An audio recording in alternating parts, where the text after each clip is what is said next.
What do you say, everybody? Welcome to another episode of Elephant in the Room. That's Jay Coker. I'm Mick Gillispie. We're going to talk about Alabama, what happened against South Carolina, and then we're going to pivot. And then we're going to talk about Tennessee. And this is the third Saturday in October showdown. And this one's pretty evenly matched. We'll talk about the line and more. So don't go anywhere. Now I'm going to do Jake's favorite thing and play the open.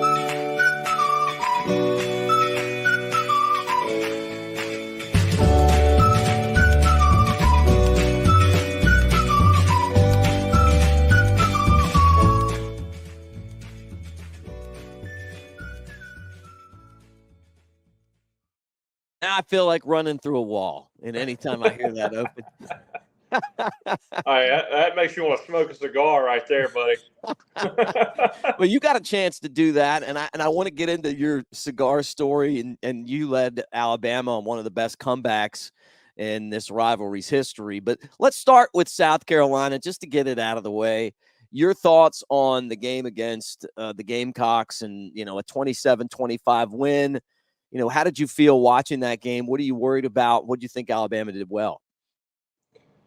To me, when I watch us play right now, we just seem like a team that doesn't have that killer instinct yet. That mindset of going in there and shutting somebody out, putting the nail in the coffin, finishing the game, being dominant in all phases.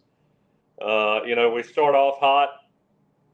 I did see Greg McElroy kind of make that similar statement or have that similar thought. It's just, we look like we're in total control early on, and then they get momentum, and we just can't seem to cope or deal with that adversity and make plays when they need to be made. Make really bad mistakes, and then on top of that, we don't execute consistently enough, to drive that win home and win. I don't want to say legitimately, but convincingly. And we're better than South Carolina. I'm afraid if we play a Vandy or a team that really executes, far better than they do, then we probably don't win that game. It just, we're playing against a team that it is easily capable of beating themselves, and we tried to give it to them. Thank goodness for that interception late in the game, because we're really close there to possibly losing with a field goal. Oh, boy, that would have stunk, right? What did you think they did well in the game? Because I think we focus on a lot of the negatives, right? The mistakes that they made. They did get 4 turnovers, and they did score 4 touchdowns. Yeah, look, I thought when it was good, it was good. When it was bad, it was bad. Yeah. I thought we were able to run the ball well. I thought, we got aggressive towards the end of the first half, and I loved seeing that from Coach DeBoer, trying to set the tempo and get these guys to play aggressively. And then, we throw an interception there, and I need to go back and see that play. I'm not real sure what happened there. I know the second interception I felt like was, one that a lot of guys could make. Pressure in your face, you can't really set your feet and throw that ball and drive it. That corner came off and made a great play. But I thought we ran the ball well. I thought Jaylen did a pretty good job. He stayed pretty consistent defensively. I feel like we got to be. I think we got to be more physical up front. I thought the pass rush to me at times was really strong. What's his name? 34. Was it LT Overton? Yeah, Overton, yeah. Yeah, he made a lot of good plays, looked really good. Pressured the quarterback, made him make some decisions quicker than he wanted to. I thought we did a really good job in key moments of the game, getting pressure on the quarterback and on third down. I thought when we knew, when they were in passing situations and outside of that fourth down and had some of those third downs in key moments in passing situations, I thought we got pressure on the quarterback. But again, it's just very inconsistent. You see us parts of the game we look like world beaters, and then parts of the game we look like we could lose to Vanderbilt. Yeah, that's a kind of a great way of saying it. How about Jalen Milroe? And guys, let me tell you this before I get Jake's assessment of Jalen Milroe. We appreciate you being here at Cover Crimson and covercrimson.com, covercrimson.com message board over there. We're going to have, updates on recruiting and all other stuff. And we want you to be a part of that. Sign up for $1 right now and try it out, be part of the team. And if you do the annual membership, you get a Cover Crimson t-shirt. But we appreciate you for hanging out with us and talking Alabama. And then here on the channel, like and subscribe, thumbs up, hit the bell so you know when we're dropping new shows. We're brought to you by mybookie.ag. Use the promo code next round to double your initial deposit. That's mybookie.ag. Use the promo code next round. Just looking at Jalen Milroe, you played quarterback at Alabama. You know what it takes to be successful. We saw that there were times, the safety last week, the interceptions that he threw, one in the end zone, one right before the half, they turned out to be, pretty crucial plays in the game. He got sacked 4 times. Maybe 2 of those sacks are on the offensive line, 2 of those sacks on him. What are you seeing with Jalen Milroe right now? It seems like there's a lot of miscommunication out there. Again, I know before the season, of course, we beat Georgia, and it raises expectations of what this team should be. And I've always said, to me, quarterback play, it's basically a translation of how good your team is around you and just how organized and on the same page everybody is. Obviously he's got as much or more talent than just about anybody in the country. It's just consistency. And I've said this before. I think, he's got a lot of great players around him. Ryan Williams is going to be one of the best receivers ever come out of Alabama, but he's got young guys around him and guys that haven't really had that success like some of the receivers that have come before them have had. And I don't know if we've got that confidence on offense yet to where we roll out there, almost that quiet confidence where, hey, we know what we're doing. This is where we should be. And really all the outside factors of the game don't get to us too much. I feel like really as a team, everybody really gets affected by what's going on in the game, the momentum swings, and I don't think it's as much on Jaylen. I think it's just the whole team, and we got to figure out a way to get that confidence in what we're doing and have some comfort there when times get bad that, hey, this is what we do. We feel really good about it and dig ourselves out of these holes. Jalen's a great quarterback. He's our guy. He's more than capable of making every throw out there. You see when we're rolling, man, you watch that Georgia first half and there's nobody that's beating us. But it just seems like when things get bad, it's just everybody kind of loses a step. Yeah, right. And it's like that with the offense too. When things aren't clicking, it's easy to say, hey, it's the quarterback or it's the offensive line or it's something like that. But at the end of the day, it's a team unit, right? Like, so if the line's not doing their thing or the quarterback's not doing their thing, and then it's not going to click. The thing that I look at with these guys is that the first half of the Georgia game, we saw how good they can be and how dangerous this team is. Since then, though, we've gotten further and further away from that. How do we get back to that for this Tennessee game? Well, that first drive we had of the South Carolina game, you're thinking, okay, here we go. We're back. We're back to dominating. We're back on track. We're going to get better this game.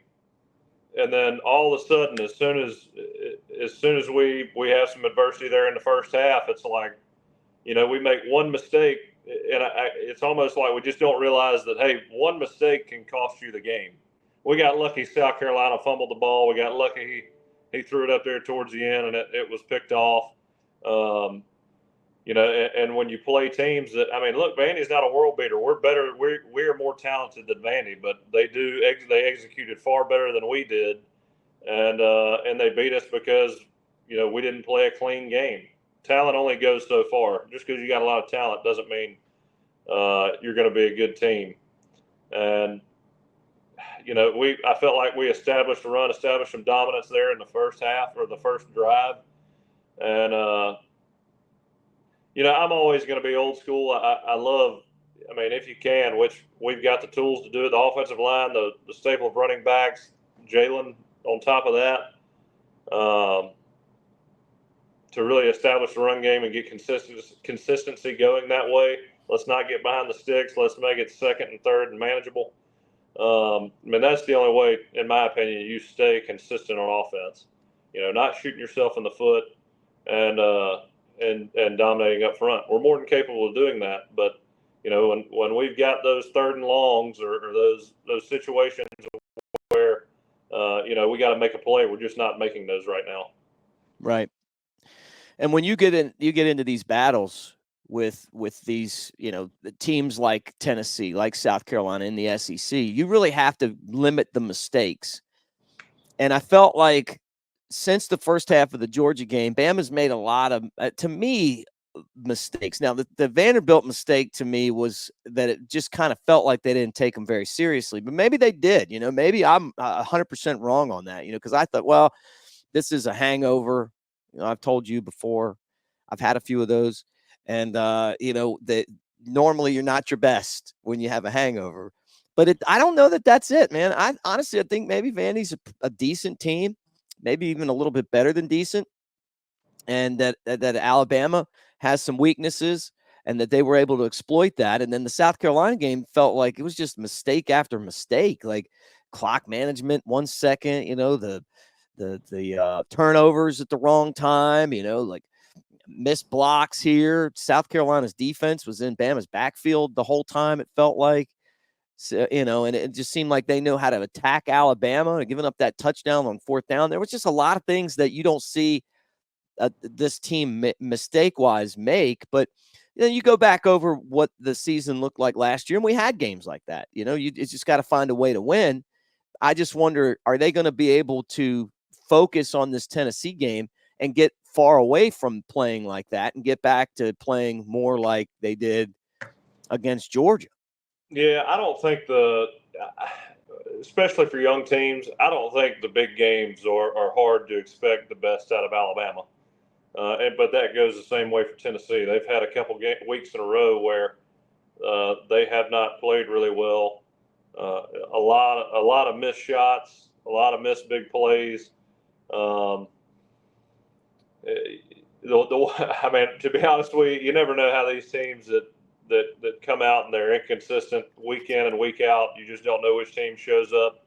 But I will say, after getting out of football and watching the lines and kind of knowing where these teams are, Alabama coming out as a 2.5-point favorite, that gives me a lot of confidence. And again, Tennessee's going to have to make the big plays. Nico, I think he's going to be a great quarterback at Tennessee. Just seems very young, and I don't know if they're going to be consistent enough on offense to beat us. I think with our ability to run the football, and then Jaylen on top of that, being able to throw to Ryan Williams, I think everybody is going to be back on offense and healthy. I like where we are as a healthy team going into this game, especially after watching Tennessee the last couple of weeks. It depends on how many of those deep balls Tennessee connects on. Yeah. Is that going to keep them in the game? Because, you watched last week and there were 3 or 4 balls that were, they had great play calls. They had good matchups and decently thrown balls. They couldn't make the plays. And I think it really led to them going into overtime with Florida. But that's a key part of their offense. And as long as we can not allow them, as long as it's not the Alabama-Tennessee game from 2 years ago where they're just hitting home runs left and right, I think we're all right. Yeah, yeah. Well, you've played Tennessee before. When you were there, you would have been 2014 at Neyland Stadium, and then 2015 you were the starting quarterback against Tennessee, Josh Dobbs. Pretty good Tennessee team. So give us the breakdown, the scouting report. What's it like as an Alabama player going to Neyland Stadium for a game? And then what was it like for you playing in that game What do you remember about 2015, other than you had one of your best drives? Yeah, there's nothing.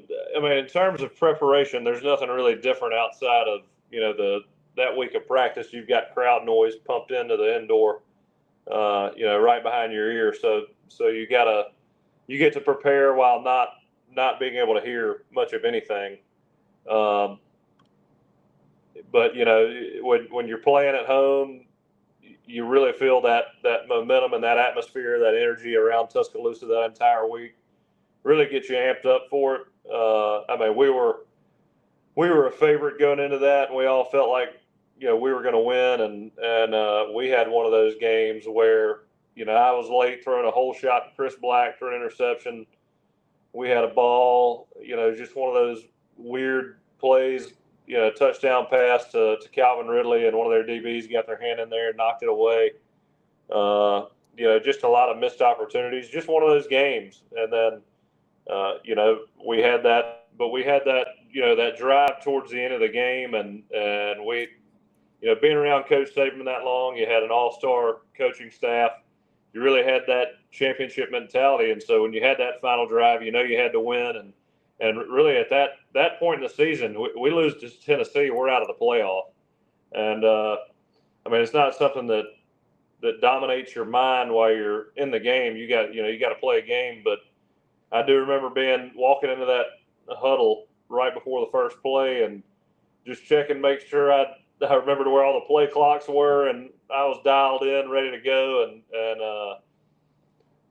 our whole team really understood the weight of that drive. And so, when you got that championship mentality, that kind of leadership, those kind of players, you can really dial it into one drive and focus and get it done, with that kind of personnel. But we texted, you and I texted back and forth with Ryan last night. He sent us that excerpt from what he said after the game, and and I was quick to say that quote would have been a lot different had we not won that game. If I had thrown a pick six. What's going through your mind when you're trying to orchestrate a game-winning drive, knowing that if you don't score, you're going to lose, and the entire season's on the line? Man, it's a focus that I don't think I'll ever have, maybe ever again, because, again, with the weight of that situation, you realize, and again, it's another one of those realizations that kind of flashes through your head before you walk out on that field. It's like, all right, these are the stuff you remember. This is the kind of stuff you're remembered for. You go out here and you blow this 2-minute drive, you lose to Tennessee, who you're favored over. I don't even know if they were ranked at the time. I mean, your legacy at Alabama's forgotten. It's over. And being from Alabama and this meaning so much to me, this carrying so much weight for me, it meant a lot. And you're thinking about that, and you don't want to let your teammates down. And let me tell you, again, had I thrown a pick six or something bad happened there, I think I'd have just picked up my helmet and walked back to Mobile, because I don't think I'd have been able to, face my teammates after that.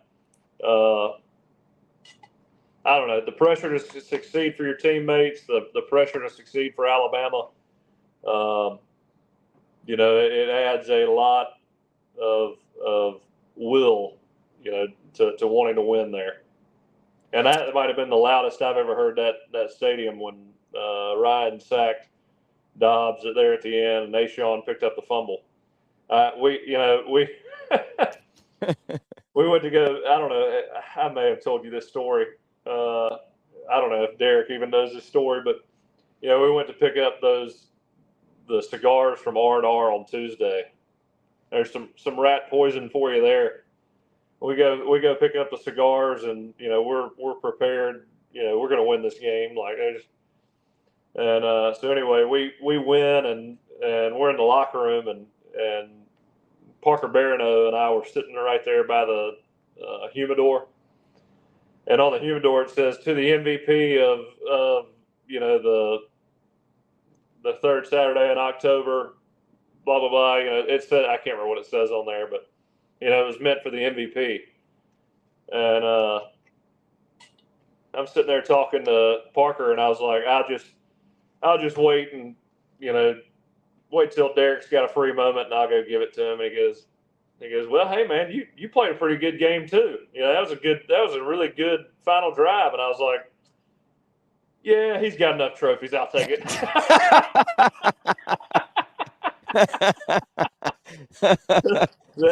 That humidor is sitting in my dad's living room right now. Send me a picture of that, man. I want to see that. I get Dad to send me a picture. I'll shoot it over to you.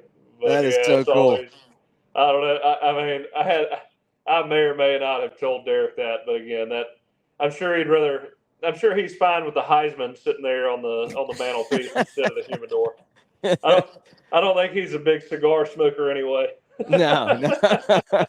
No, he's just been smoking guys in the NFL this year with the Ravens. He's been crazy. He's had a crazy year. Still going at it too, man. It's so funny.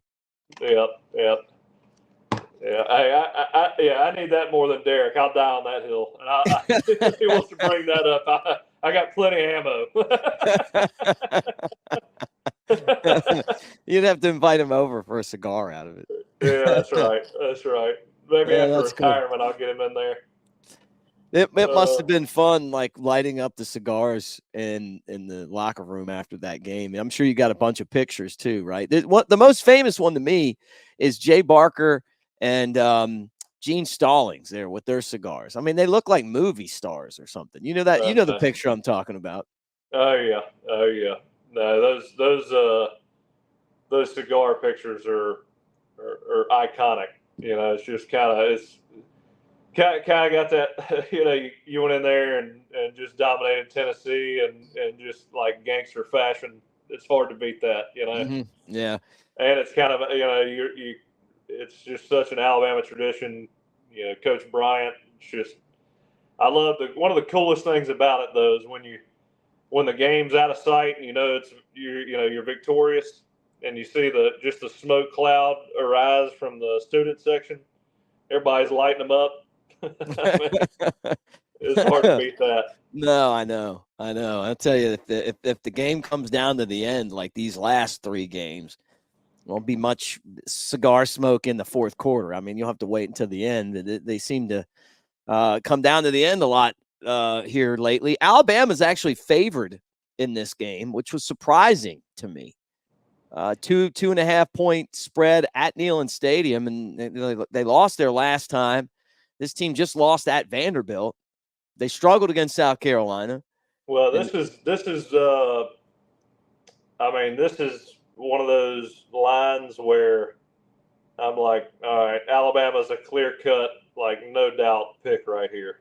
I thought Alabama would be a 2.5 point dog. Me too. Just guessing based on what you're seeing and what you think from Vegas. I mean, I'm still highly hopeful for Alabama in this game. I think we pull it out, but for it to open up at 2.5 as Alabama being favorites, and then the line's already down to 1. The public's all over Tennessee. You got to think Alabama's the right side here. Yeah, no doubt. But, just again, we're gonna have to play better than we played the last 2 weeks and 2 weeks and a half. Look, you see us. Obviously, Kane's got a good plan. It's just, you see us. It's just like one thing on defense where we bust or one missed assignment that kind of. I even saw him say it's like that Tampa 2 look, the 4th and 9. The backer doesn't see the post, he doesn't get depth, and Malachi Moore tries to cover it, and the wheel route comes open. And I don't care how many guys you're rushing that wheel route, man. It takes a long time to develop, and if you got that much time to wait on it, you got to have guys affecting the quarterback. And I don't know, just a lot of things there where they executed really well, and we dropped the ball there in coverage. And again, I hate to see a quarterback ever have that much time in the pocket. But it just seems like there's always that one little mistake that just is a chain reaction for everybody else. It's just, and in key moments of the game, and I think Kane's doing a good job. I think those guys are picking everything up. Again, we had a lot of freshmen back there.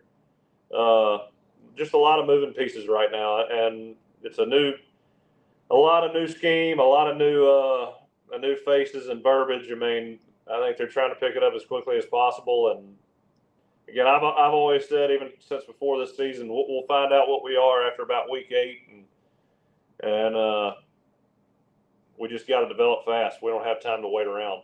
Yeah. Well, if we thought by the Georgia game we were going to know who we were, and then it's like you lose to Vandy, then you struggle against South Carolina, and in some ways played worse than you did against Vandy. Yeah. And now I'm like, who are these guys? Yeah. I mean, sometimes you're like, man, one of our guys takes South Carolina. I mean, we shaving points over there.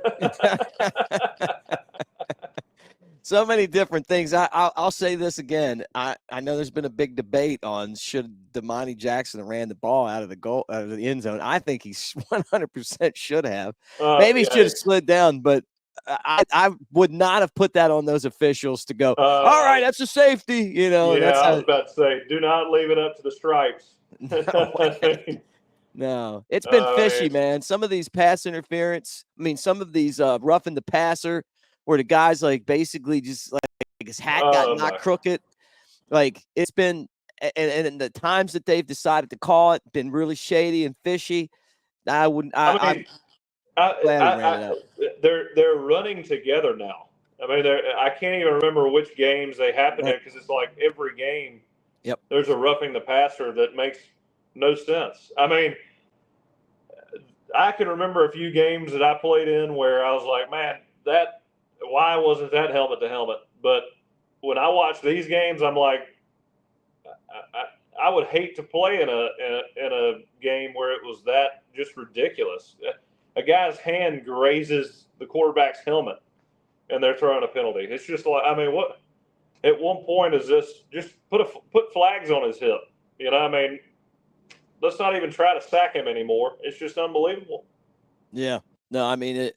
Look, I'm all for protecting players, but when some of these penalties are coming and that they're like BS, then they need to be real hits. I mean, you can't just a guy's got his hands up trying to block a football and it hits your helmet. I mean, that's not coming down on somebody.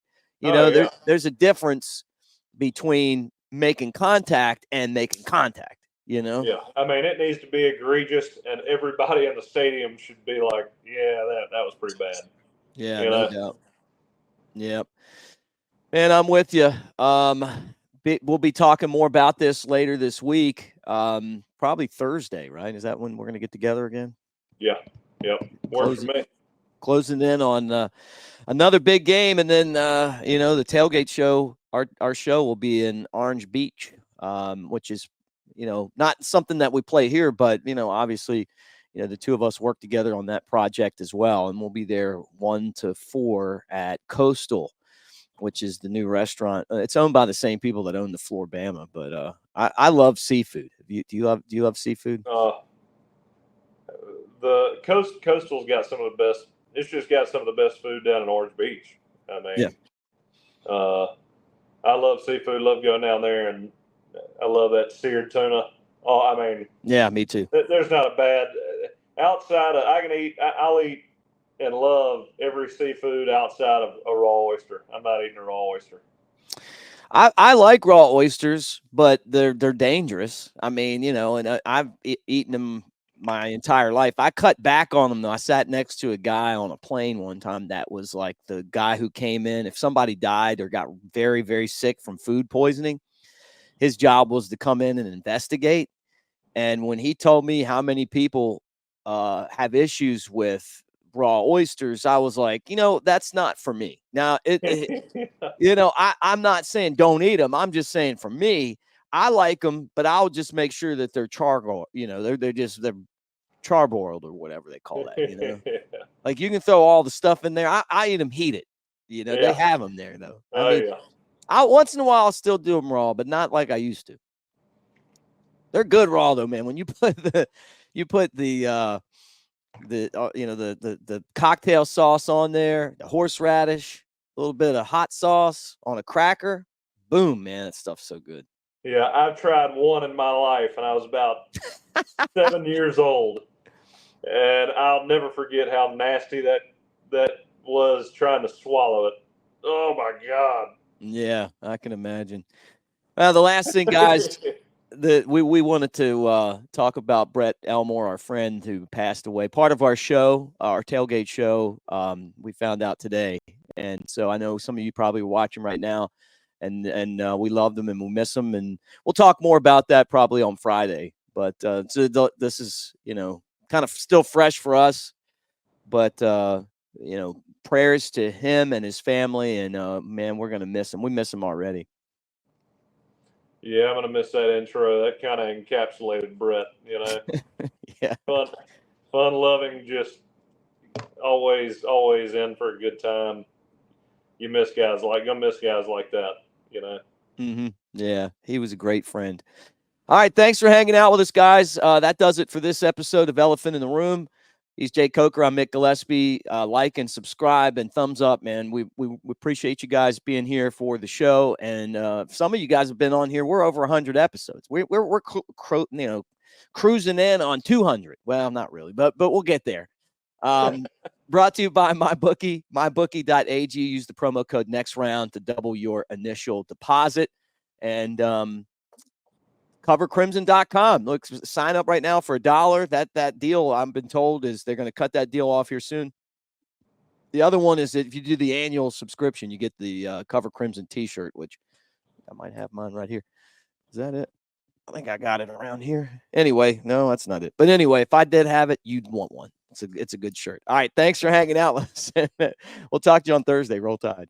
Roll Tide.